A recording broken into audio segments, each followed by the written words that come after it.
Hi friends, my self Manish Patel, digital entrepreneur from Vadodara Gujarat. और दोस्तों, बहुत ही महत्वपूर्ण जिसके बारे में बहुत बार झगड़े होते हैं, एक दूसरे को बोलना बंद हो जाता है और एक दूसरे के साथ जो है वो रिश्ता तोड़ देते हैं, कंपनी को छोड़ के भाग जाते हैं।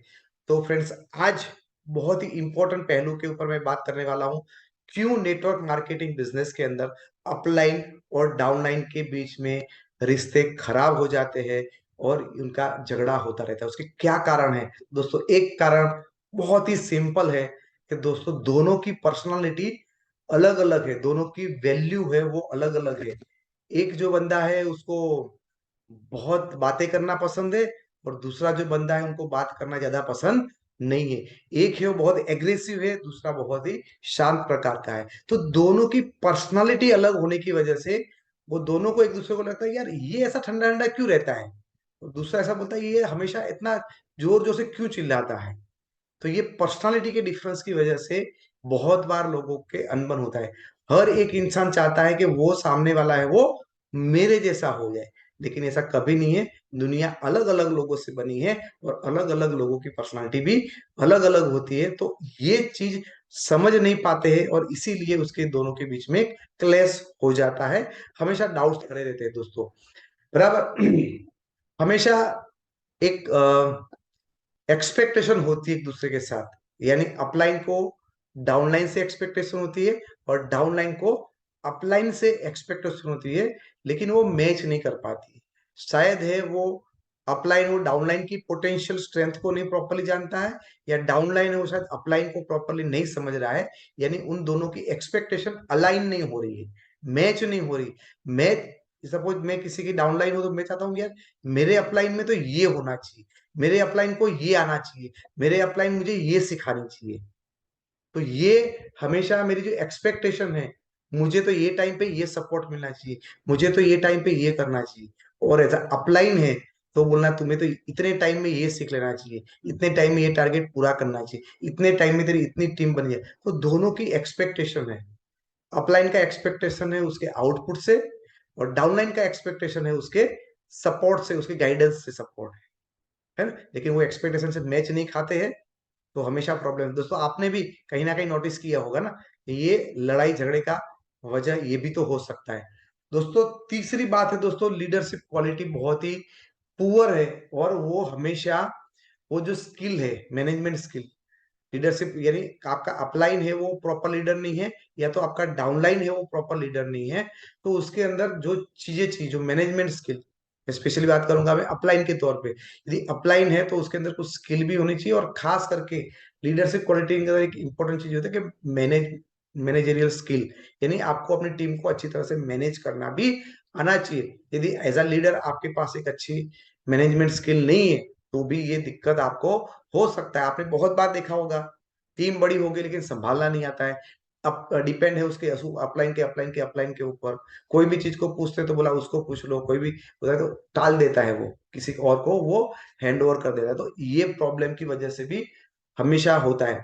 और चौथी बात है दोस्तों, ये कभी भी कोई भी चीज होती है, कोई भी चाहे अपलाइन हो या डाउनलाइन है, ये मेरा लेवल नहीं हो पाया क्वालिफाई, मेरा इस महीने का डिस्क्वालीफाई हो गया, मेरी टीम में ये प्रॉब्लम कुछ भी हो गया, लेकिन उसके लिए मैं जिम्मेदार नहीं हूं।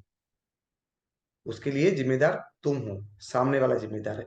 तो कोई भी प्रॉब्लम की जिम्मेदारी खुद पे ना लेके किसी और के ऊपर, और डाउनलाइन है तो बहुत अच्छा मौका मिल जाए कि उसकी वजह से नहीं हुआ, है ना। और अपलाइन है तो भी बोल देता है हाँ उसका तो ऐसा ही काम है उसके लिए। यानी हमें हमारी जो रिस्पॉन्सिबिलिटी, कोई भी प्रॉब्लम होता है, कोई भी गड़बड़ होती है टीम के अंदर, कोई भी मिस्टेक हो जाती है, किसी से भी हो सकती है, लेकिन इसकी जिम्मेदारी हम नहीं लेते और हम इसका ठीकरा किसी और के ऊपर फोड़ना चाहते हैं। तो ये एटीट्यूड हो की वजह से दोस्तों, हमेशा अपलाइन और डाउनलाइन के बीच में तकरार है। तुम्हारी वजह से ऐसा हो गया, देखो तुम ये नहीं करते तो मेरा ये लेवल हो जाता है, तुम नहीं ये तुम टाइम पे ये करते तो ये हो जाता है। तो ये हमेशा एक झगड़े का कारण रहता ही रहता है दोस्तों। और दोस्तों, पांचवा जो पॉइंट है वो है ब्लेम गेम। हम हमेशा ब्लेम करते रहते हैं, मतलब ब्लेम, यानी किसी और को ही आपको जिम्मेदार है, भाई वो तो ऐसा ही है, उसका देखो उसके साथ भी ऐसा किया था, अभी मेरे साथ भी ऐसा। तो हमेशा दूसरे के ऊपर ब्लेम करना, है ना। तो ये ब्लेम गेम अपलाइन और डाउनलाइन को अपलाइन की और हमेशा ब्लेम करते रहते, तो ये भी एक बहुत बड़ा झगड़े का कारण है।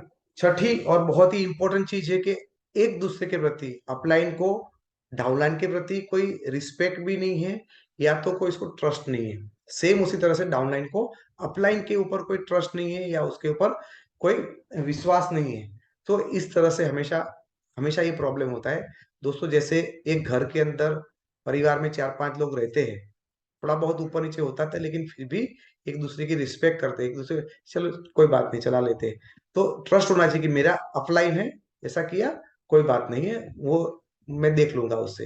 या मेरी डाउनलाइन ऐसा हो गया तो उसका बाद ट्रस्ट वो इतना तो नहीं कर सकता है ना। तो एक दूसरे के ऊपर हमें रिस्पेक्ट होना चाहिए, और हमारा एक दूसरे के प्रति जितना अच्छा ट्रस्ट होगा उतना ही दोस्तों यहाँ प्रॉब्लम नहीं होंगी। लेकिन हमेशा ये ट्रस्ट और रिस्पेक्ट मैं देखता हूँ अपलाइन डाउनलाइन में हमेशा कुछ ना कुछ गड़बड़ी रहती है। और जैसे भी मौका मिला किसी क्रॉस लाइन के पास बैठ गए, बोलेगा देखो ये मेरा अपलाइन है, तो ऐसा करता है।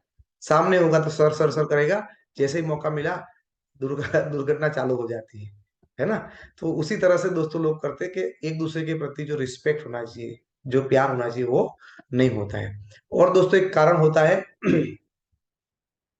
एक दूसरे की सुनते नहीं है। सुनाने के लिए रेडी होते लेकिन सुनते नहीं है। भाई उसका पॉइंट ऑफ व्यू तो सुन लो।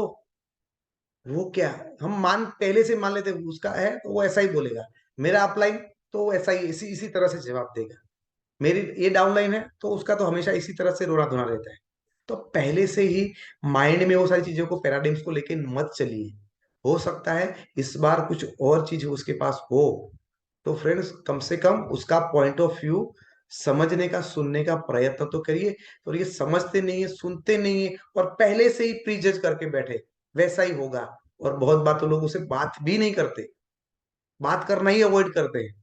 और उसकी वजह से दोस्तों अपलाइन और डाउनलाइन के बीच में हमेशा ये तनाव रहते हैं दोस्तों, बराबर। और एक चीज है दोस्तों, फेवरेटिज्म होता है कई बार कि भाई ये अपलाइन है, ज्यादातर अपलाइनों में होता है कि भाई नहीं, मेरी ये टीम में इसका फेवर, ये बहुत अच्छा करता है तो उसको मैं ज्यादा टाइम दूंगा, उसके लिए मेरी प्रायोरिटी है, ये मेरा फेवरेट है।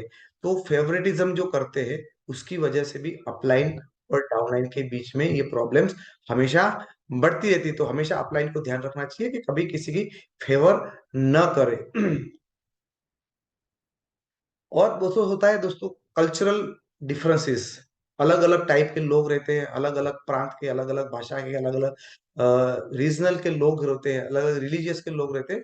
तो हर एक का रहने का, काम करने का ढंग अलग होता है, पहरवेश अलग होता है, स्वभाव अलग होता है।